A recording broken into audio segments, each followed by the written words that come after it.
Hello दोस्तों, कैसे हैं आप सब लोग। तो दोस्तों, आज आप सबके लिए मैं एक बहुत ही इंपॉर्टेंट क्वेश्चन पे वीडियो लेके आ चुकी हूँ। Techniques and method of material control. दोस्तों, ये हमारा कॉस्ट अकाउंटिंग का क्वेश्चन है, बट आपको अगर ये किसी और क्लास जैसे किसी और एग्जाम के अंडर आ रहा है तो आप लोग मटेरियल ये वाला लिख सकते हो, क्योंकि सभी एग्जाम्स के पॉइंट ऑफ व्यू से इसको बनाया गया है। क्योंकि मेरी कॉस्ट अकाउंटिंग की सीरीज चल रही है तो उस वजह से इसको उसके अंदर मैं ऐड करूँगी, बट आपका अगर किसी और क्लास में टॉपिक है तो सेम मटेरियल नोट डाउन कर लीजिएगा। सो दोस्तों, जैसे कि हमारा टॉपिक है टेक्निक्स और मेथड। पहले तो बच्चे इसमें कंफ्यूज हैं, टेक्निक्स अलग है मेथड अलग है। नो, सेम होती हैं, तो आप लोग सेम मटेरियल लिख सकते हो। बहुत सारे चैप्टर्स में ये सेम ही हैं, बट कोई कोई चैप्टर होता है जिसमें इनको डिफरेंटली प्रेजेंट किया जाता है, तो वो बहुत स्पेसिफिक चैप्टर्स होते हैं, उनमें कुछ डिफरेंस होता है तो करते हैं।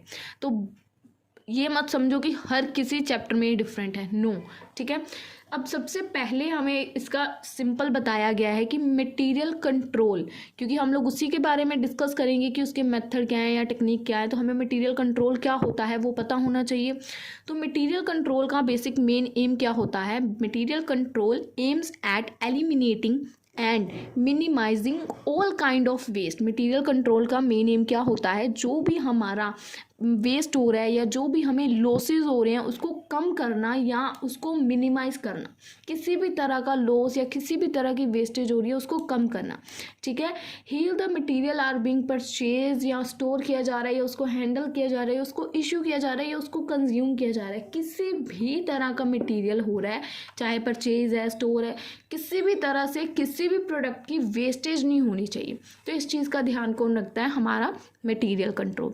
नंबर ऑफ टेक्निक्स को यहाँ पे यूज़ किया जाता है ताकि वेस्टेज कम हो, उसकी प्लानिंग की जाती है, प्रोक्योरिंग की जाती है, होल्ड किया जाता है, होल्डिंग स्टेज ऑफ मटेरियल, जो कि हेल्प करती है हमें exercising and affecting material cost control. हमें जो हेल्प करती है जिससे हम लोग मटेरियल्स की कॉस्ट को कंट्रोल कर पाते हैं।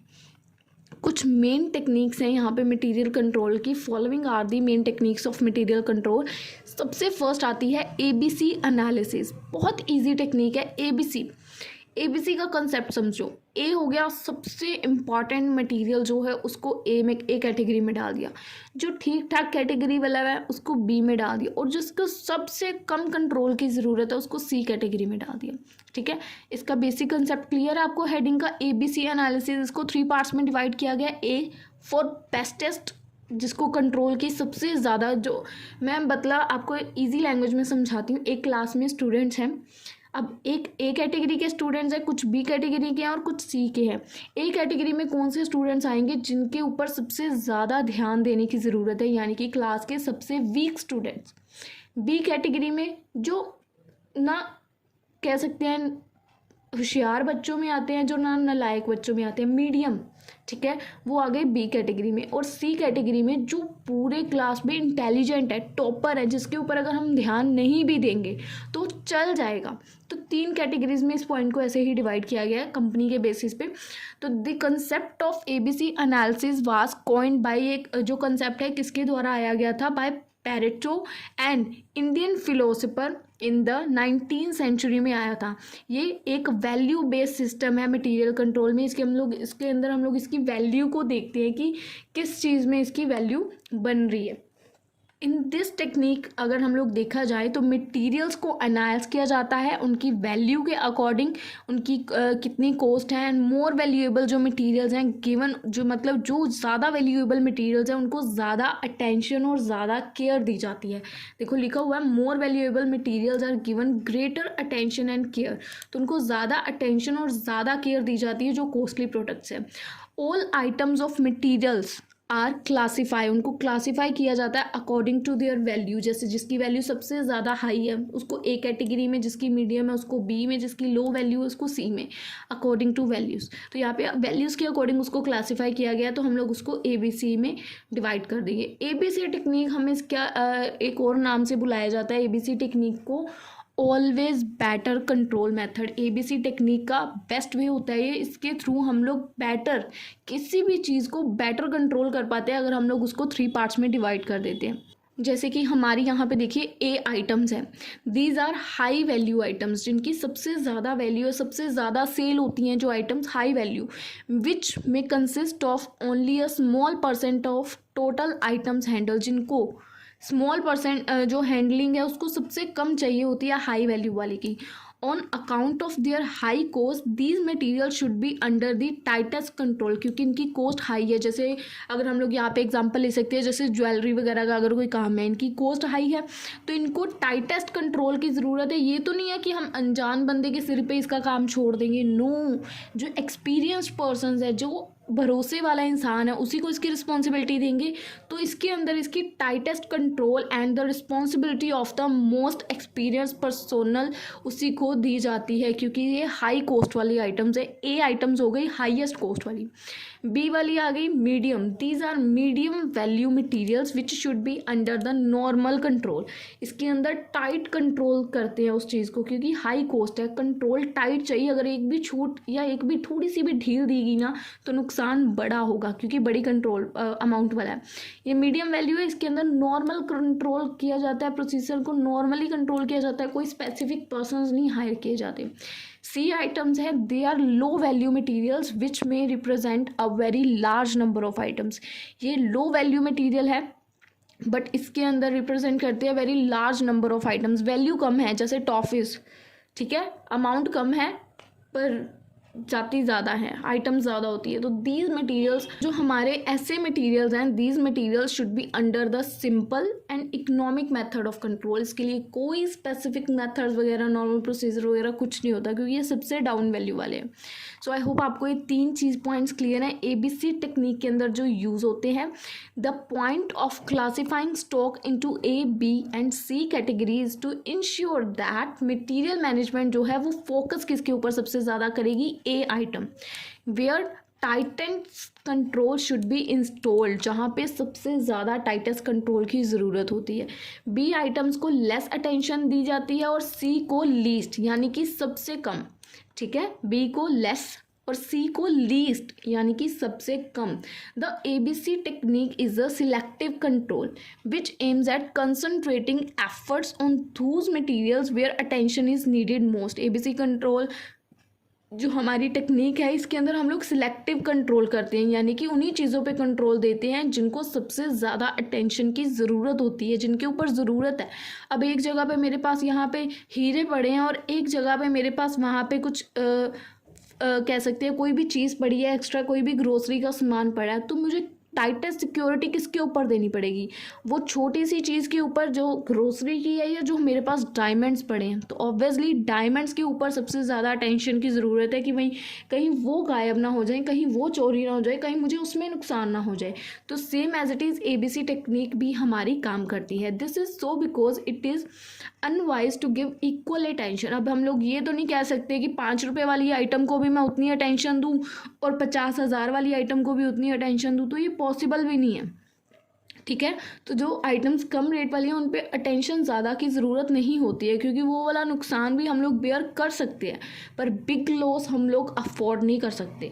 सो it is unwise to give equal attention to all items in stock. तो हम लोग दे नहीं सकते। अब हम इसकी पॉइंट के अंदर इसकी कुछ एडवांटेजेस बता सकते हैं कि ABC एनालिसिस की क्या एडवांटेज है। और स्ट्रिक्ट कंट्रोल किया जाता है इसके अंदर, तो can be exercise on those items which represent large amount of capital, जिसके अंदर इन्वेस्ट होती है, तो इसके अंदर स्ट्रिक्ट कंट्रोल एक्सरसाइज किया जाता है।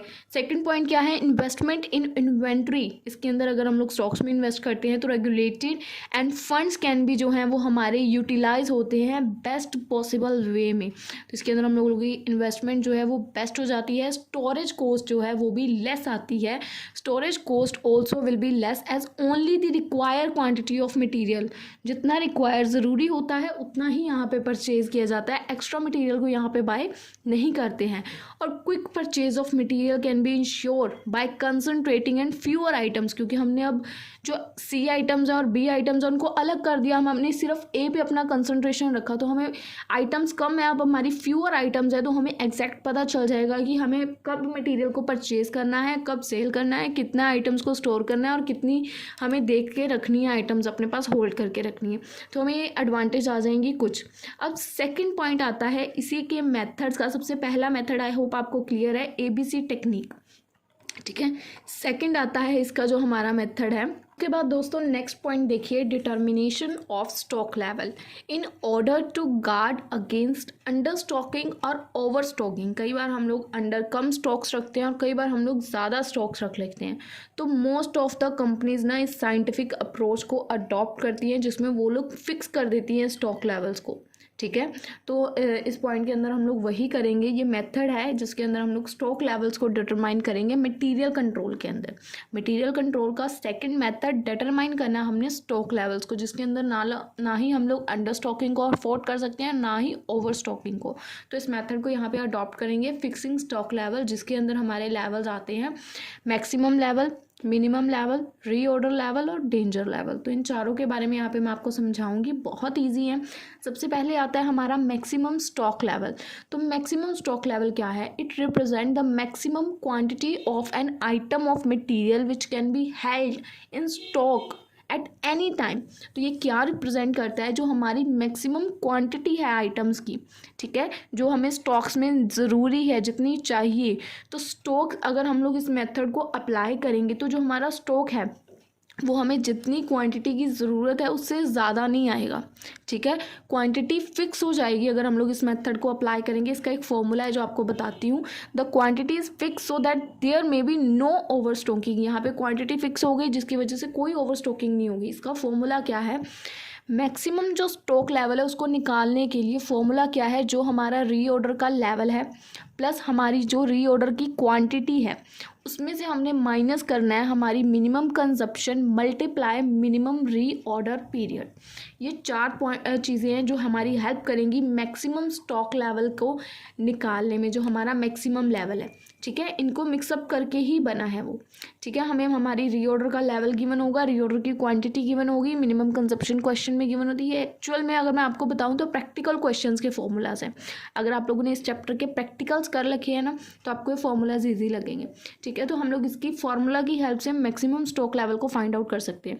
सेकेंड, मिनिमम स्टॉक लेवल, ये हमें रिप्रेजेंट करता है मिनिमम, कम से कम क्वांटिटी जो मटेरियल की है जिसको हमने मेंटेन करना है ऑल ओवर द टाइम। तो ये हमारी क्वांटिटी इसने फिक्स कर दी। इस मेथड के थ्रू अगर हम लोग ये फॉर्मूला लगाएंगे तो हमें वो क्वांटिटी पता चल जाएगी। Quantity fix so that the production may not be held up due to shortage of the material, ताकि कोई भी प्रॉब्लम ना आए प्रोडक्शन करने में। कि अगर हमारा प्रोडक्ट कम है, शॉर्टेज हो रही है, तो ऑब्वियस सी बात है प्रॉब्लम आएगी। अगर हमें क्वांटिटी एग्जैक्ट पता है कितनी ज़रूरत है तो शॉर्टेज की प्रॉब्लम नहीं आएगी।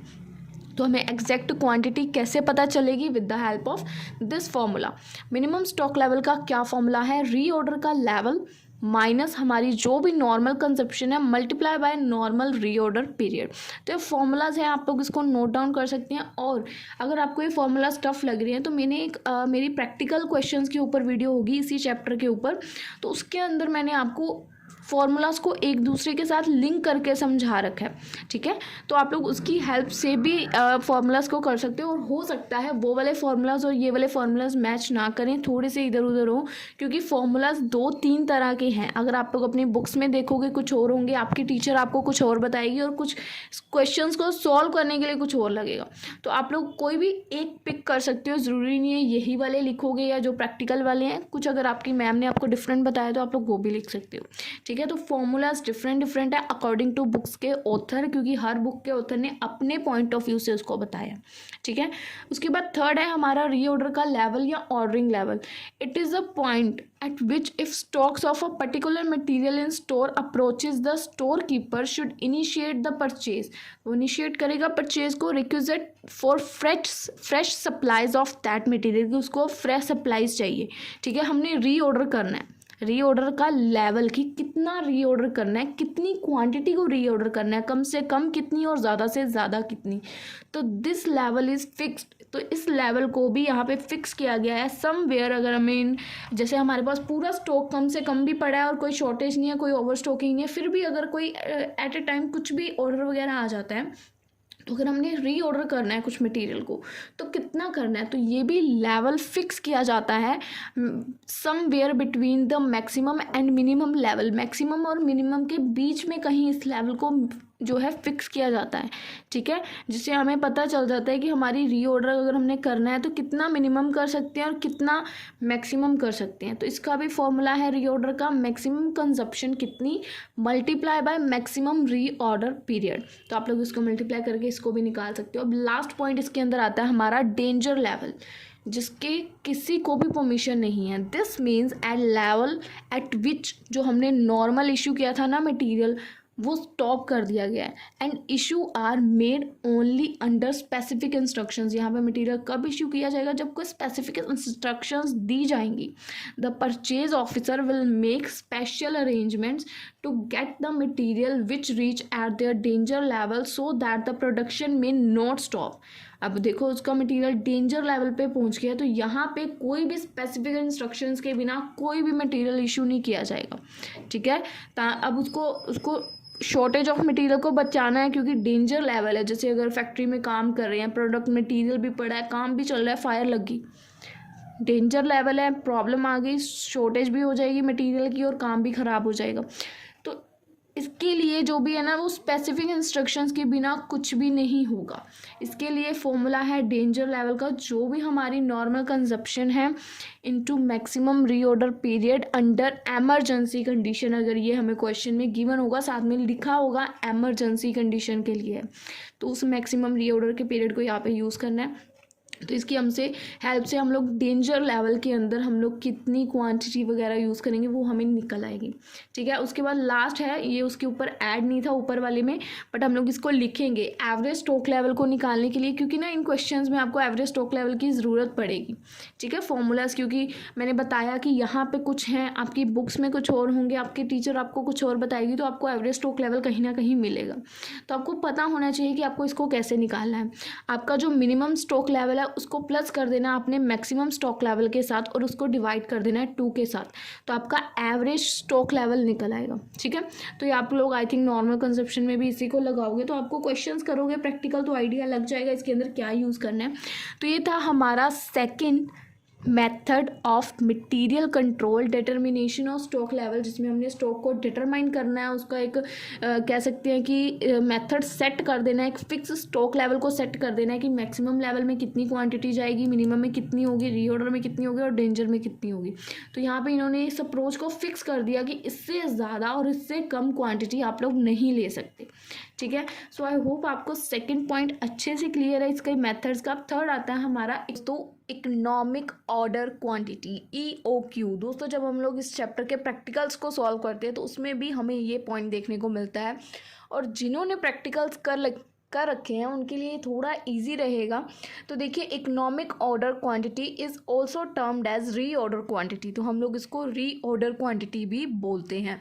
Economic order quantity is that size of order which gives maximum economy in purchasing any material and ultimately contribute करती है towards maintaining the material at the optimum level and at a minimum cost।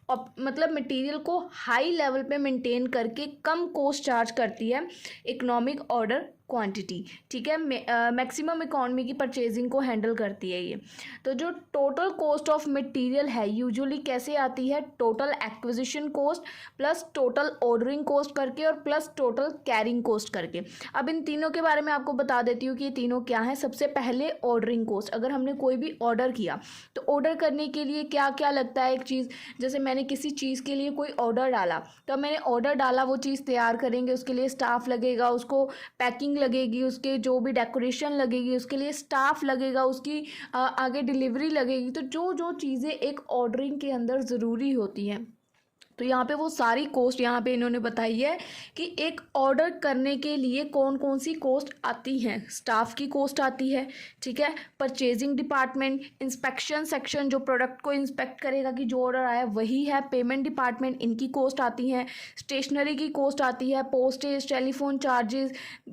Thus, this type of cost include cost of floating tenders, cost of comparative evaluation। इसके अंदर सारी cost include होती है, जो भी floating tenders, comparative evaluation, paper work, postage के जो order को प्लेस करने की cost आती है, सब कुछ इसके अंदर इंक्लूड होता है ऑर्डरिंग कोस्ट के अंदर। उसके बाद जो दूसरी है हमारी कैरिंग कोस्ट, यानी कि उसको कैरी करके रखना।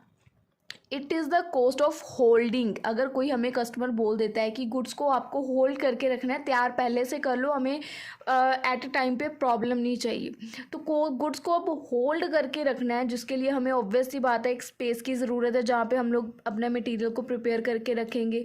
ठीक है, उसके बाद हमें बिन्स और रैक्स की ज़रूरत पड़ेगी जहाँ पे हम लोग स्टोरेज में जो हमें सामान रखने के लिए, मेंटेन करने के लिए चाहिए। सामान ख़राब ना हो उसके लिए उसकी मेंटेनेंस करनी पड़ेगी, इसके भी चार्जेस आएंगे। ठीक है, तो जो भी यहाँ पे लिखा होता है कि कैरिंग कोस्ट, उसको होल्ड करके रखने के लिए गुड्स को क्या क्या कॉस्ट आ सकती है।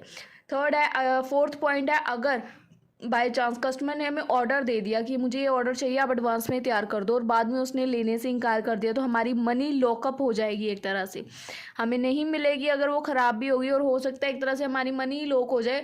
कस्टमर सामान बनवा के 6 महीने तक मतलब पूछगिछ ही ना करेगी आपने सामान तैयार कर दिया या नहीं किया। अगर स्पॉइल हो जाता है सामान बनाया हुआ हमारा, वो ट्रांसपोर्टेशन की कॉस्ट। ठीक है, तो सारी कॉस्ट को हम लोग अपने तरीके से लिख सकते हैं कि ज़रूरी नहीं आपको यही लिखनी है, जो अगर आपके मन में या दिमाग में कोई पॉइंट आ रहा है आप उसको भी यहाँ पे इंक्लूड कर सकते हो कैरिंग कॉस्ट। थर्ड आती है हमारी टोटल एक्विजिशन कॉस्ट। तो जो हमारी टोटल एक्विजिशन कॉस्ट है ना, वो तब तक अनअफेक्टेड रहती है जब तक अगर हमने कुछ क्वांटिटी ऑफ मटेरियल को एक टाइम पे इकट्ठे ऑर्डर किया है और उसके ऊपर हमें कोई भी डिस्काउंट अवेलेबल नहीं है, तब तक हमारी टोटल एक्विजिशन कॉस्ट है वो अनअफेक्टेड रहेगी जब तक हमें डिस्काउंट अलाउड नहीं किया जाएगा। जैसे कि फॉर एग्जांपल, अगर हमें टोटल रिक्वायरमेंट जो है मटेरियल की वो 10,000 यूनिट की है, ठीक है, जो कि हम लोग 10 पर यूनिट के रेट से खरीदेंगे।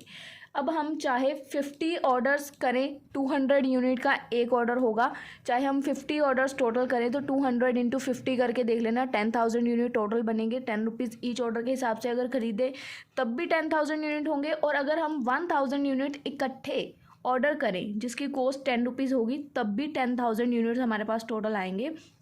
तो टोटल एक्विजिशन कॉस्ट दोनों ही तरीके से हमारी 1,00,000 रुपीज़ होगी, 10,000 इंटू 10। तो दोनों ही अल्टरनेटिव्स के अंदर हमारी टोटल एक्विजिशन कॉस्ट सेम रह रही है, चाहे हम ऑर्डर इकट्ठा डाल रहे हैं, यानी कि इकट्ठा 1,000 यूनिट का ऑर्डर डाल रहे हैं, चाहे थोड़े थोड़े करके 200 यूनिट 200 करके ऑर्डर डाल रहे हैं, फिर भी हमें कोई डिस्काउंट अवेलेबल नहीं करवाया जा रहा है, तब तक हमारी टोटल एक्विजिशन जो कॉस्ट है वो अनअफेक्टेड रहेगी। ऑर्डर, अब अगर हम बड़ा ऑर्डर डाल रहे हैं तो हम एक्सपेक्ट कर सकते हैं ना थोड़ा सा डिस्काउंट अवेलेबल किया जाए। ठीक है, तो वो ये एग्जांपल बताती है।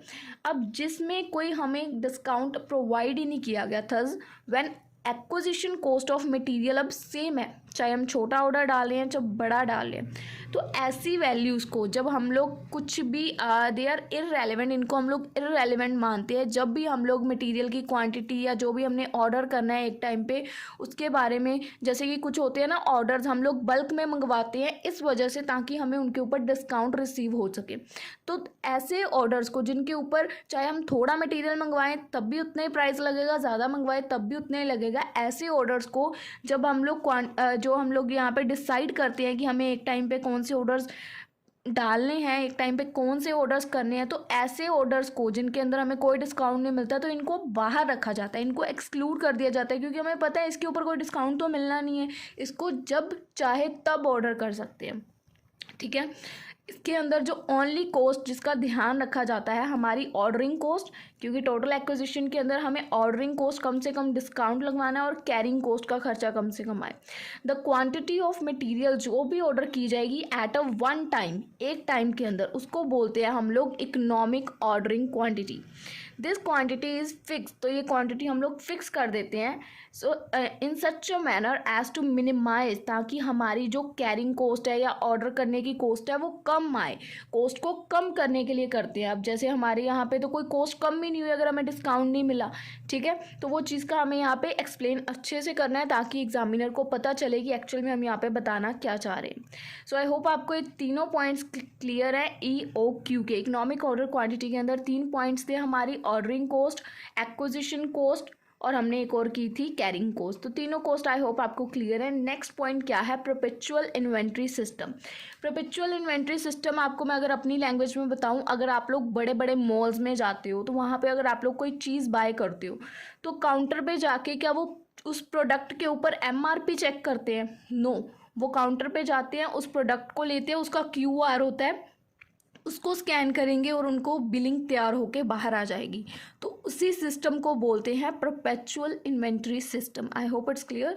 अब सिस्टम को कौन लेके आया था? The chartered accountant, the chartered institutions जो है मैनेजमेंट अकाउंटेंट लंदन के, उन्होंने डिफाइन किया कि जो हमारा perpetual inventory as a system of, जो है हमारा सिस्टम है ना, ये हमारे रिकॉर्ड्स को अच्छे से मेंटेन कर सकता है, हमारे कंट्रोलिंग डिपार्टमेंट का काम कर सकता है, जो कि रिफ्लेक्ट करेगा हमारे फिजिकल मूवमेंट्स ऑफ स्टॉक, यानी कि जितनी भी स्टॉक की फिजिकली मूवमेंट्स होंगी उनके बारे में बताएगा, और हमारे कितना करंट बैलेंस है, कितना अवेलेबल है, कितना जा चुका है स्टॉक, सब कुछ हमें ये सिस्टम अपडेट करता रहेगा। बिन कार्ड और स्टोर लेजर, दोस्तों ये टॉपिक थोड़ा सा इंपॉर्टेंट है। बिन कार्ड और स्टोर लेजर, इसके ऊपर मैंने थोड़े दिन पहले वीडियो डाली थी, तो आप लोग मेरे चैनल पर चेकआउट कर सकते हैं। ये आपको क्वेश्चन एग्जाम में मिल सकता है, तो इन दोनों के डिफरेंस के ऊपर मैंने वीडियो डाली थी। तो बिन कार्ड और स्टोर लेजर भी एक स्टोर के अंदर रिकॉर्ड्स मेंटेन करने वाली कोई कह सकते हैं चीज़ है, जो आप लोग वीडियो देखोगे समझ आ जाएगी। इसके अंदर भी हम लोग ईच एंड एवरी प्रोडक्ट की ट्रांजैक्शन को रिकॉर्ड करते हैं। तो ये जो बिन कार्ड और स्टोर लेजर है ना, हमें ये हेल्प करता है ताकि हम लोग परपेचुअल इन्वेंट्री सिस्टम को देख पाएँ कि वो अच्छे से काम कर रहा है, क्योंकि ये कंप्यूटराइज होता है, तो ये हाथों वाला काम है।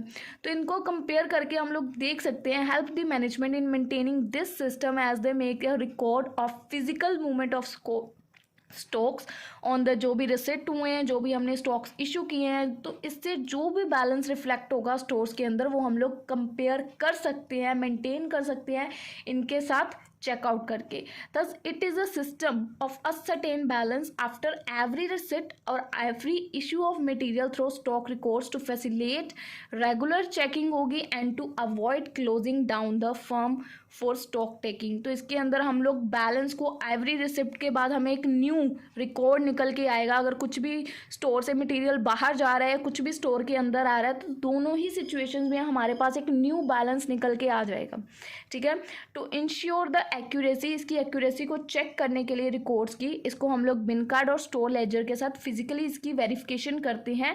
ठीक है, उसके बाद इट इज़ अ पॉसिबल, और ये भी पॉसिबल है कि इसके बैलेंसेस में डिफरेंस आए। It is possible that the balance of stock shown in bin card और स्टोर लेजर में different from actual balance of store, जो भी हमारी फिजिकल वेरिफिकेशन हुई है। तो ये कुछ कारणों की वजह से हो सकता है। कुछ कारण ऐसे हैं जिनको हम लोग अवॉइड कर सकते हैं, पर कुछ कारण ऐसे हैं जिनको हम लोग यहाँ पे अवॉइड नहीं कर सकते।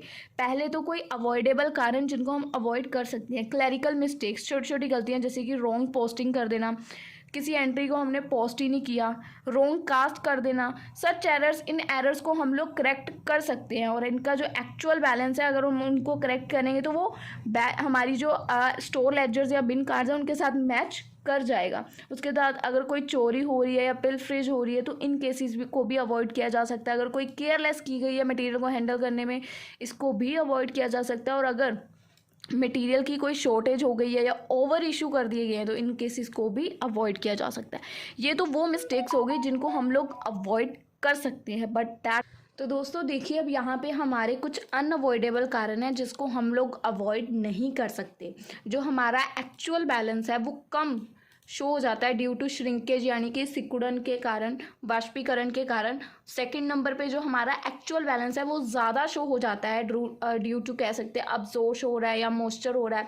उसके बाद हमने एक्चुअल बैलेंस अगर कम शो कर दिया ड्यू टू, अगर हमारे आग लग गई कंपनी में, या कोई दंगे हो गए जिसको बोलते हैं हमारे वो दंगे हो रहे हैं कि प्रोटेस्ट कर रहे हैं एम्प्लॉयज़ के केसेस में, तो अगर हमने वहाँ पे एक्चुअल बैलेंस कम शो कर दिए, तो कुछ केसेस होते हैं जिनको हम लोग अवॉइड नहीं कर सकते। अब जैसे हमारा मटेरियल ख़राब हो गया, मटेरियल में भी लॉस ड्यू टू, अब हमारे पास ना कुछ सामान का बल्क था कि अगर ऐसी कोई सिचुएशन आएगी तो उस बल्क के सामान को हम लोग यूज़ करेंगे, जो हमने एक प्रॉब्लम की सिचुएशन के लिए लेके रखा हुआ था, पर हमने उस बल्क के सामान को स्मॉलर पार्ट्स में डिवाइड कर दिया। अब जैसे लोहा है, अगर वो लोहे को हम लोग इकट्ठा रखेंगे तो वो लोहा सही रहेगा, बट अगर हम उसके टुकड़े कर देंगे ना, तो उसका आधे से ज़्यादा लोहा ख़राब हो जाएगा।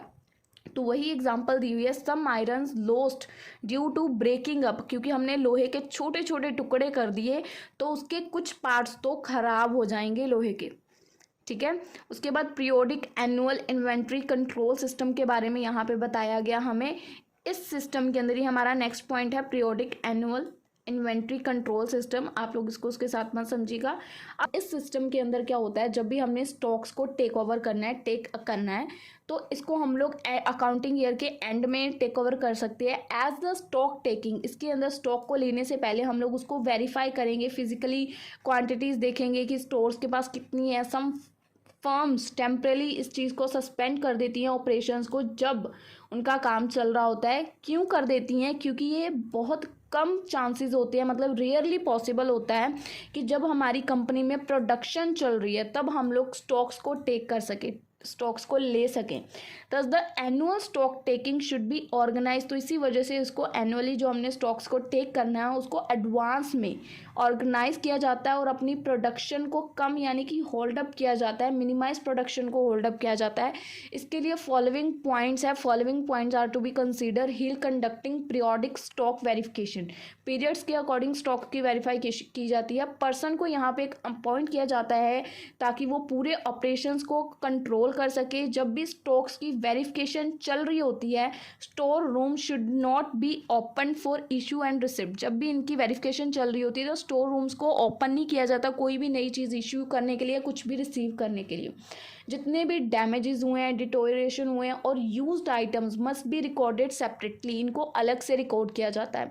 द स्टॉक टेकिंग, जो भी शीट्स हैं कि हमने कितना स्टॉक लिया है, बाहर से कितना स्टॉक हमारे गोडाउन में आया है, must B under the control of one individual. इसके बारे में सिर्फ एक इंसान को पता होता है। Consecutively numbered as issue of staff on duty as required, और देखा जाता है कि ड्यूटी पे कितना स्टाफ ज़रूरी है और कितना रखा गया। Materials receive should be listed, जो भी मटेरियल रिसीव हुआ है उनको सेपरेटली लिस्ट किया जाता है बट स्टिल अंडर इंस्पेक्शन, उसको इंस्पेक्शन के अंदर रखा जाता है, अलग से उनको इंस्पेक्ट नहीं किया जाता है। Make each person responsible for a particular section, हर इंसान को हर गलती के लिए यहाँ पे रिस्पॉन्सिबल माना जाएगा, ये नहीं है कि एक बंदे की गलती मानी जाएगी। So the method of check, that is count, weight, measurement on the stock sheet for each item। यहाँ पे मेथड शो किया जाता है। The method of pricing should be known and if possible it is desirable to enter all prices in terms of units of issue on the stock sheet in advance. तो हम लोग सारे prizes की जो भी टर्म्स हैं उनको हमारी स्टॉक शीट्स में एडवांस में मेंशन कर देते हैं ताकि अगर कुछ भी प्रॉब्लम हो तो हम लोग उसको प्रेजेंट कर पाएँ। In case of decentralisation store system, अगर डिसेंट्रलाइज हो जाता है, the material in transit at the date of stock, जिस दिन टेकिंग हो रहा है, must be taken into account. तो हम लोग उसको मटेरियल को अपने अकाउंट्स में रख सकते हैं। अब इसकी लिमिटेशन क्या है, हमने कौन सा पॉइंट किया है कि एनुअल इन्वेंट्री कंट्रोल सिस्टम हो रहा है, पीरियोडिक एनुअली हम लोग अपने सिस्टम को कंट्रोल करने के लिए जो भी स्टेप्स लेते हैं, उसका जो भी वेरिफिकेशन होती है, तो उसकी लिमिटेशन क्या है। अब मेन लिमिटेशंस क्या है इसकी, it takes more time to verify the stock, इसमें ज़्यादा टाइम लगता है। अब ध्यान से देखिएगा, ये पॉइंट आपको क्यों कंफ्यूज कर रहा होगा अभी तक, क्योंकि हम लोग यहाँ पे क्या बता रहे हैं कि हम लोग एक पीरियड के बाद या इसको एनुअली अपने इन्वेंट्री सिस्टम को कंट्रोल करने के लिए एक मतलब इंस्पेक्शन टीम बिठाते हैं, अब अलग से पर्सन्स को हायर करते हैं जो स्टॉक्स को देखते हैं। हम लोग यहाँ पे परपेचुअल इन्वेंट्री सिस्टम के बारे में बात नहीं कर रहे हैं, ये अलग है, ये फिजिकल मोड में होता है। हम लोग यहाँ पे परपेचुअल इन्वेंट्री सिस्टम के बारे में बात नहीं कर रहे हैं, ये periodic annual inventory control system है जो फिजिकली होता है। तो इसके लिए अब हमने एडवांटेजेस देखी। अब इसकी डिसएडवांटेज है कि इसमें ज़्यादा टाइम लगता है। इस सिस्टम के अंदर जो फैक्ट्री है क्लोज रहती है उस टाइम के अंदर जब वेरिफिकेशन हो रही है, ठीक है, जब तक उसका रिजल्ट नहीं आ जाता, जो भी लॉसेज हो रहे हैं तो उसके बारे में जब तक हो जाता तब तक फैक्ट्री को क्लोज रखा जाता है। Sometimes complete check of material may not be exercise, जो कंप्लीट चेक ऑफ मटीरियल है उसको शो नहीं किया जाता। Often those materials which are not goes use to unnoticed, कुछ मटीरियल्स ऐसे होते हैं ना जिनको जो नोटिस में ही नहीं हमारे होते, तो उनको भी यहाँ पे अच्छे से बताया जाता है कि ये चीज़ ऐसे है, ये चीज़ ऐसे है, तो उसके लिए भी इसको लिमिटेशन माना जाता है। सो ये थी इसकी कुछ लिमिटेशंस। आई होप आपको ये पॉइंट अच्छे से क्लियर है। पीरियोडिक इन्वेंट्री सिस्टम, उसके बाद VED एनालिसिस। अब VED क्या है, vital, essential, desirable. Analysis is used primarily for control of spare parts. इसके अंदर हम लोग हमारे spare parts को control करते हैं. The spare parts can be divided into 3 categories. एक होते हैं vital, essentials and desirable. Keeping in view the criticality to production. इसमें हमने इसकी जो भी criticality है, क्योंकि ये spare parts है, थोड़े से भी अगर हम इसको छेड़छाड़ करेंगे तो बिल्कुल ही वो डिस्ट्रॉय हो जाएंगे, तो हमने उसकी क्रिटिकलिटी को ध्यान में रखना है. Spare the stocks out of which even for a short time will stop production को स्टॉप करेंगे for quite some time where the cost of stock out is high are known as vital parts. जिन spare parts की जो parts की cost है, जब हम उसकी इंस्पेक्शन करेंगे, जो स्पेयर पार्ट्स हैं, अगर जिन स्पेयर पार्ट्स की कॉस्ट हाई आएगी तो हम लोग उनको वाइटल स्पेयर्स मानेंगे. Vital, essentials and desirable. तो वाइटल की कॉस्ट हाई होगी. The spare parts the absence of which can not be tolerated for more than a few hours. जिनको हम लोग कुछ घंटों से ज़्यादा के लिए टॉलरेट ही नहीं कर सकते और a day. And the cost of lost of production is high which are essential for production to continue to known as essential parts. तो यहाँ पे ये भी लिखा हुआ है कि जिनको हम लोग कुछ घंटों के लिए टॉलरेटेड होते हैं, मतलब उनको ज़्यादा देर के लिए बाहर नहीं रखा जा सकता. एक प्रॉपर कह सकते हैं स्टोरेज चाहिए होती है या प्रॉपर एटमॉस्फेयर चाहिए होता है उन स्पेयर पार्ट्स को रखने के लिए. तो इन पार्ट्स को कहते हैं एसेंशियल, क्योंकि किसी भी चीज़ की प्रोडक्शन करने के लिए वो पार्ट्स जो हैं, स्पेयर पार्ट्स हैं, वो बहुत इंपॉर्टेंट होंगे. एसेंशियल यानी कि इंपॉर्टेंट होंगे वो प्रोडक्शन के लिए. तो ऐसे पार्ट्स को बोलेंगे हम लोग हमारे एसेंशियल स्पेयर्स. अब थर्ड आते हैं हमारे desirable spares. The desirable spares are those spares which are needed but their absence for even a week और so will not lead to stoppage of production. अब डिज़ायरेबल स्पेयर्स कौन से हैं? वो वाले स्पेयर्स जिनकी ज़रूरत है पर उनके बिना भी चल जाएगा. अगर हम कुछ हफ्तों के लिए उसको अवॉइड कर सकते हैं तो कर सकते हैं, उसके बिना भी हमारा प्रोडक्शन का काम रुकेगा नहीं. तो वो होते हैं हमारे डिज़ायरेबल स्पेयर्स. अब कुछ स्पेयर्स ऐसे आते हैं थ्रो नेग्लिजिबल इन मॉनेटरी वैल्यू, जिनको हम नेग्लेक्ट नहीं कर सकते. मे बी वाइटल, जो जिनकी वैल्यू हाई होती है, प्रोडक्शन को कंटिन्यू करने के लिए जिनकी ज़रूरत है. Require constant attention. ऐसे जो हमारे स्पेयर पार्ट्स हैं उनको कॉन्स्टेंट अटेंशन की ज़रूरत होती है, हम लोग उसको अवॉइड नहीं कर सकते. ठीक है, तो ये थे हमारे कुछ मेथड्स या techniques of material control. I hope आपको अच्छे से क्लियर है. इस वीडियो के नोट्स आपको नीचे डिस्क्रिप्शन में मैं प्रोवाइड करने वाली हूँ. और अगर इस वीडियो से रिलेटेड आपको कोई भी डाउट है या कुछ भी प्रॉब्लम आ रही है तो आप लोग कमेंट सेक्शन में, अदरवाइज इंस्टा और टेलीग्राम पे पूछ सकते हैं. नीचे डिस्क्रिप्शन में आपको उसका लिंक मिल जाएगा. सो मिलेंगे हम लोग आपको अपनी अगली वीडियो में. तब तक के लिए गुड बाय.